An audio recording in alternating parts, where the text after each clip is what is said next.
Oke teman-teman, kembali lagi kita bahas konspirasi yang luar biasa, konspirasi ijazah Presiden Jokowi ya, yang katanya makin lama makin bikin pusing satu kampus di Belanda. Dan ya kita bahas Roy Suryo aja gitu ya, si mantan menteri yang hobinya bongkar-bongkar foto tapi lupa tutup fakta. Ya, kita mulai dari korban pertama ya. Drama ini seorang akademis Indonesia di Belanda ya. Dr. Suryadi ya. Beliau mengajar di Universitas Leiden ya. Kampus keren yang koleksi bukunya itu bisa bikin kita lupa mantan. Nah, Pak Surya ini awalnya cuman pengen bantu masyarakat Indonesia pakai ilmunya gitu. Ini sebenarnya bagus teman-teman ya. Tapi sayangnya data yang dipakai ternyata hoax dari Roy Suryo. Jadi kayak orang masak nasi goreng pakai garam gitu. Ternyata garamnya gula batu. Itu teman-teman.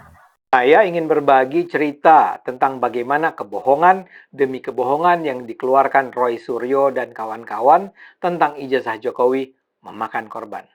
Secara spesifik, saya ingin berbagi cerita tentang Dr. Surya Suryadi. Dia adalah seorang ilmuwan Indonesia yang kini mengajar di Universitas Leiden, Belanda. Gara-gara kebohongan yang tadi saya katakan, reputasi Dr. Suryadi sekarang menjadi tercela. Dia itu memberikan analisis tentang ijazah dan skripsi Jokowi yang membuat orang bisa saja mempertanyakan integritas Jokowi dan juga Universitas Gadjah Mada. Tapi kini justru yang nampak bermasalah adalah Dr. Suryadi sendiri. Padahal itu terjadi gara-gara dia terlanjur mempercayai penjelasan Roy yang sebenarnya tidak akurat atau bahkan bohong. Ini yang saya peroleh dari wawancara Suryadi yang dilakukan oleh Hersu Beno Arif atau biasa dipanggil Hersu di kanal YouTube-nya. Hersu memang sangat anti Jokowi. Hersu biasa mewawancari Rocky Gerung yang juga sangat anti Jokowi. Tapi kali ini Hersu mewawancarai Suryadi. Sekedar catatan, Leiden itu adalah perguruan tinggi yang memang banyak melakukan kajian tentang Indonesia secara mendalam. Perpustakaan mereka luar biasa. Suryadi diwawancara Hersu karena alumnus Universitas Andalas ini menulis tentang kontroversi ijazah Jokowi. Dia bercerita bahwa dia menelusuri berbagai data tentang Universitas Gadjah Mada yang tersedia bebas di Leiden. Suryadi mengaku dia menulis bukan untuk membela atau menjatuhkan siapa-siapa. Dia hanya merasa sebagai ilmuwan yang berasal dari Indonesia, dia ingin menyumbangkan kecakapan keilmuannya untuk membantu masyarakat Indonesia. Tujuan yang mulia tentu. Tapi masalahnya, analisis Suryadi ini ternyata didasarkan pada informasi yang sudah terbukti menyesatkan atau setidaknya tidak akurat. Suryadi nampaknya tidak sadar bahwa di Indonesia seorang tokoh selevel Dr. Roy Suryo bisa bicara sembarangan dengan mengabaikan kebenaran. Jadi Suryadi nampaknya tak sadar bahwa Roy itu bisa saja berbohong di depan publik, di media massa, dengan gaya yang sangat percaya diri. Informasi itu yang kemudian dipercaya Suryadi sehingga ujung kesimpulannya pun keliru, jauh dari kebenaran. Saya mulai saja dari sebuah contoh yang menurut saya lebih menonjol dari yang lainnya. Suryadi dalam wawancara dengan Hersu menyebut dia tertarik dengan penggunaan istilah tesis di halaman skripsi Jokowi. Informasi bahwa ada kata tesis di halaman depan skripsi Jokowi itu datang dari Roy. Dan Roy memang mengungkapkannya secara gamblang, paling tidak di sebuah talk show yang saya saksikan rekamannya. Ini menurut Roy aneh, karena tesis adalah penamaan yang digunakan untuk menyebut karya akhir jenjang sarjana S2, bukan S1. Jelas, Roy ingin membangun keraguan pada penonton tentang kejujuran Jokowi.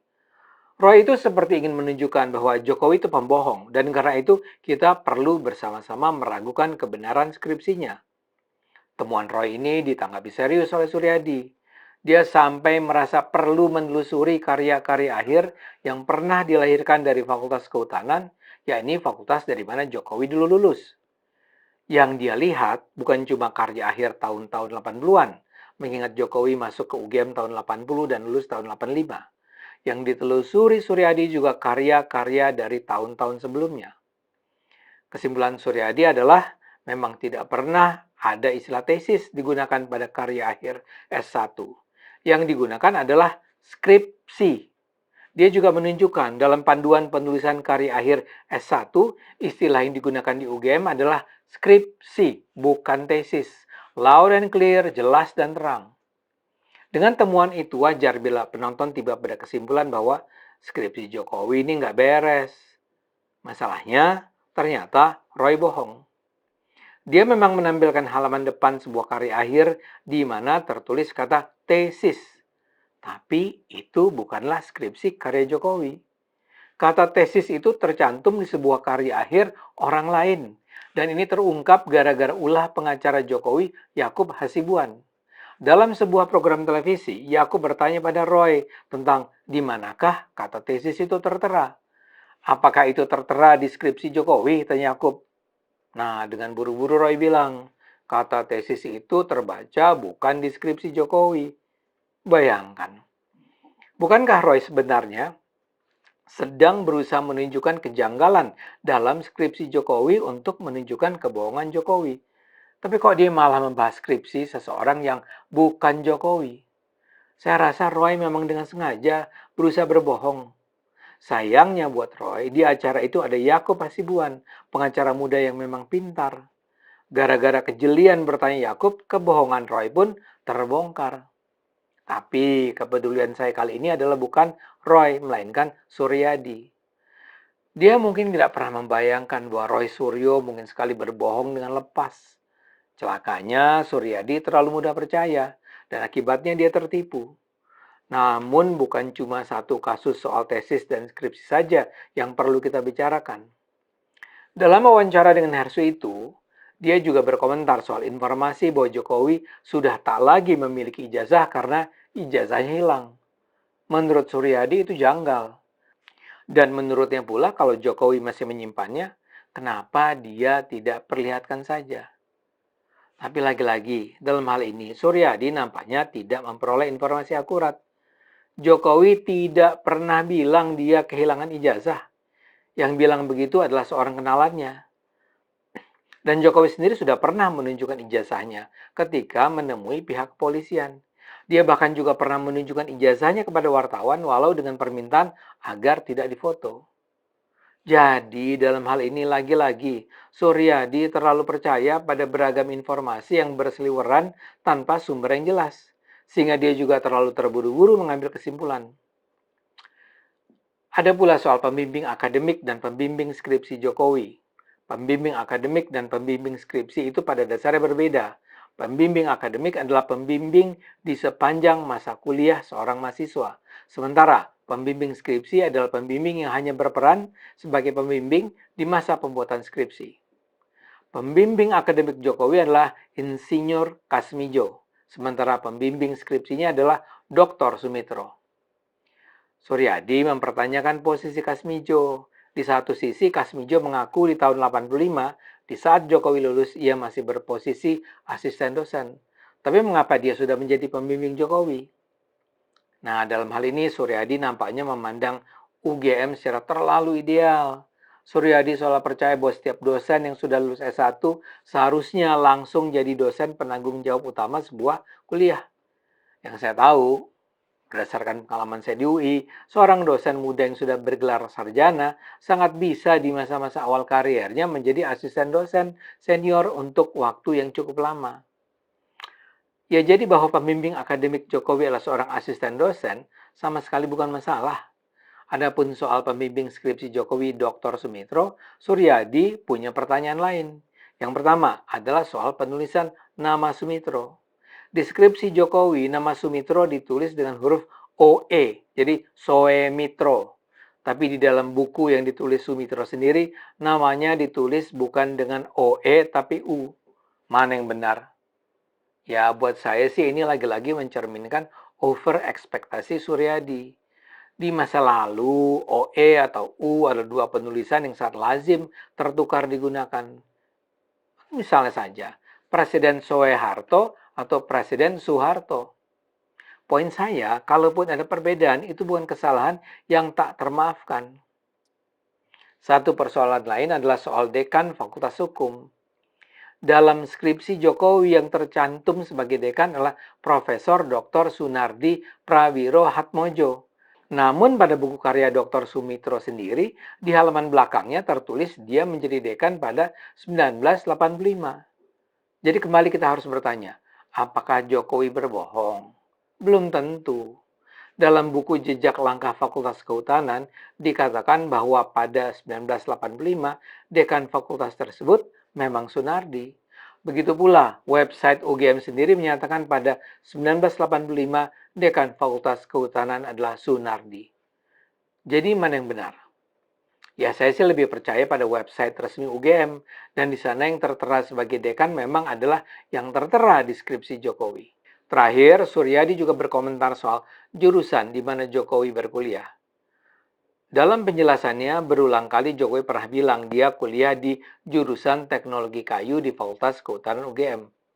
Menurut Suryadi, berdasarkan penelusurannya, tidak pernah ada jurusan bernama Teknologi Kayu di UGM. Yang ada, Teknologi Kehutanan. Apakah ini berarti Jokowi bohong? Lagi-lagi jawabannya belum tentu. Ketika saya bertanya pada ChatGPT tentang apakah ada jurusan bernama Teknologi Kayu di Fakultas Kehutanan UGM, jawabannya berbunyi begini. Meskipun tidak ada jurusan resmi bernama Teknologi Kayu, istilah tersebut mungkin digunakan secara informal untuk merujuk pada bagian teknologi kehutanan atau bagian teknologi hasil hutan yang memang mempelajari aspek teknologi pengolahan kayu. Namun secara administratif dan akademik, nama resmi jurusan tersebut adalah Teknologi Hasil Hutan. Nah, dengan kata lain, sangat mungkin Jokowi menyebut nama jurusannya sebagai Teknologi Kayu sekedar sebagai nama yang lebih populer di masanya. Bukan berbohong, tapi sekedar menggunakan istilah yang lebih populer.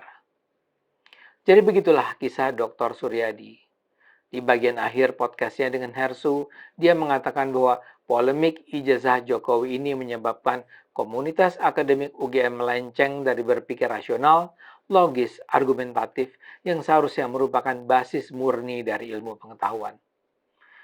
Tapi sayangnya, paparan dia sendiri berdasarkan informasi yang menyesatkan, tidak akurat, tidak berdasar, dan mungkin sekali mengandung harapan berlebihan mengenai keakuratan informasi di dunia akademik Indonesia. Tetap semangat Dr. Suryadi. Yuk kita gunakan akal sehat, karena hanya kalau kita gunakan akal sehat, kita akan selamat. Nah, jadi Dr. Surya ini niat banget gitu ya. Dia nonton wawancara Roy, terus nulis kajian akademik soal skripsi Jokowi.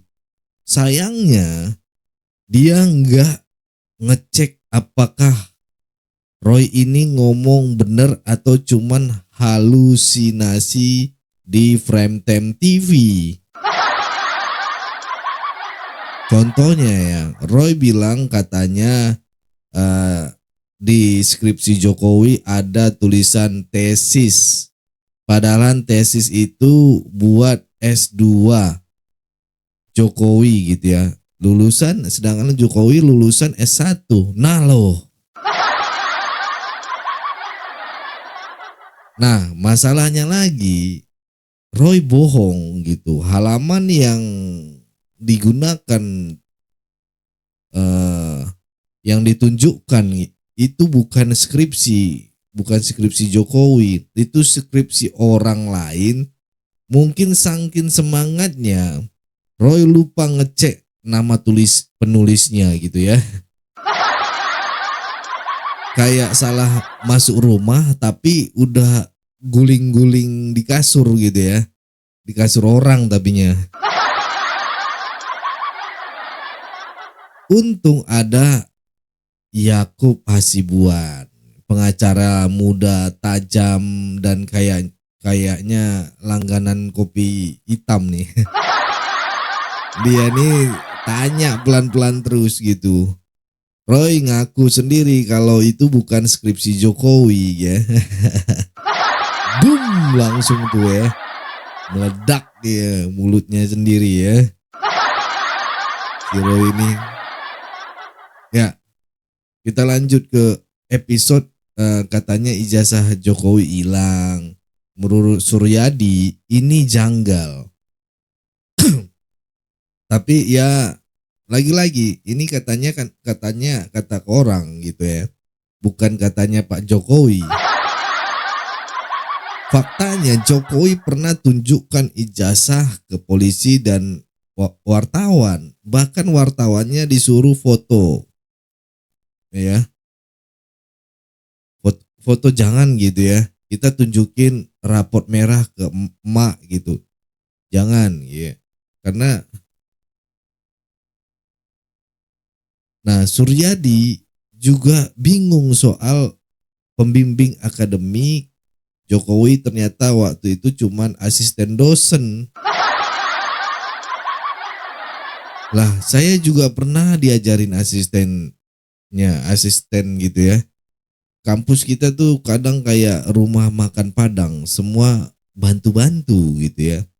Intinya asisten dosen bisa kok jadi pembimbing akademik. Di Indonesia sangat mungkin. Apakah kalau senior udah sibuk seminar ke luar negeri ya kan, mau nggak mau gantikan gitu kan. Itu. Terus Suryadi juga curiga. Kenapa nama dosen pembimbing ditulis Soemitro ya, pakai OE gitu ya.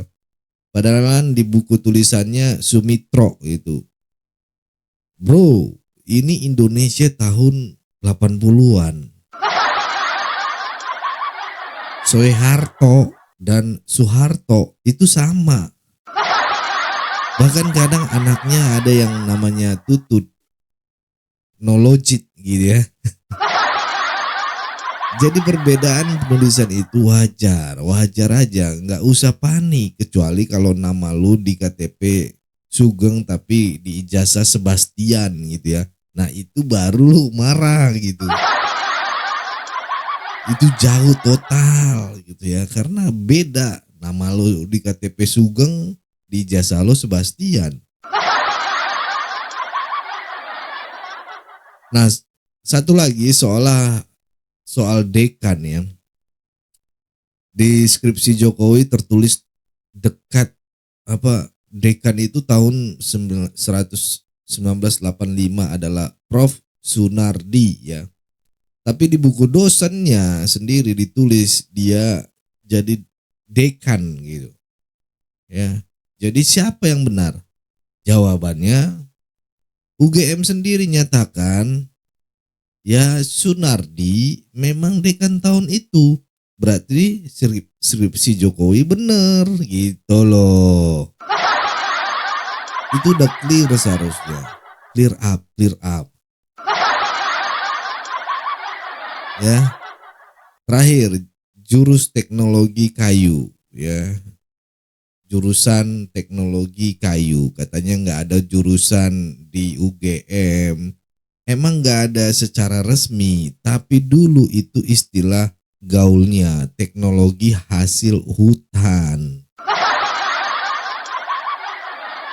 Kayak bilang jurusan kesehatan gigi, padahal aslinya ilmu kedokteran gigi. Gigi kecil dan menawan. Ya beda tipis lah, udahlah gitu loh. Buat mahasiswa 80-an nyebut jurusannya pakai istilah populer itu biasa, bukan bohong. Cuman ya buat ngangkat nostalgia aja. Ya. Yang ironis ya, di hire podcastnya ya, Dr. Suryani ini bilang, Dr. Suryadi ini bilang UGM sudah kehilangan nalar logis. Padahal yang datanya ngaco ya beliau sendiri gitu, karena percaya sama Roy Suryo. Dia dapat datanya tuh dari Roy Suryo. Ya, teman-teman, berpikir kritis itu penting. Tapi jangan sampai jadi korban ilusi dari mantan menteri ahli teknologi yang lebih jago ngedit foto daripada ngedit logika. Ya. Oke. Itu mungkin yang bisa saya sampaikan, teman-teman ya. Jadi menurut kamu gimana hasil dari video ini ya? Apakah Suryadi layak dimaklumin atau ini pelajaran bahwa akademik pun bisa kejebak narasi ngawur gitu ya? Tuliskan di kolom komentar teman-teman ya. Jangan lupa like, share dan bagikan video ini biar nggak ketinggalan lagi kalau Roy Suryo ngeluarin episode baru. Teman-teman, itu tadi videonya. Jangan lupa tinggalkan kolom komentar.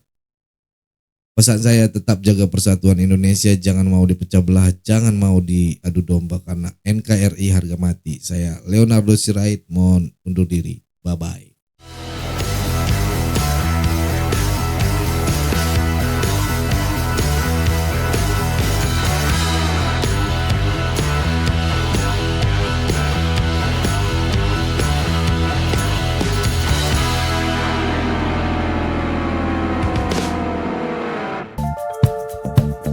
Kawan-kawan yang mau mendukung Sirait Media, boleh melalui rekening ini dan bisa melalui Kris Mobile Banking ini. Dengan cara scan barcode Kris ini di mobile banking, kawan-kawan.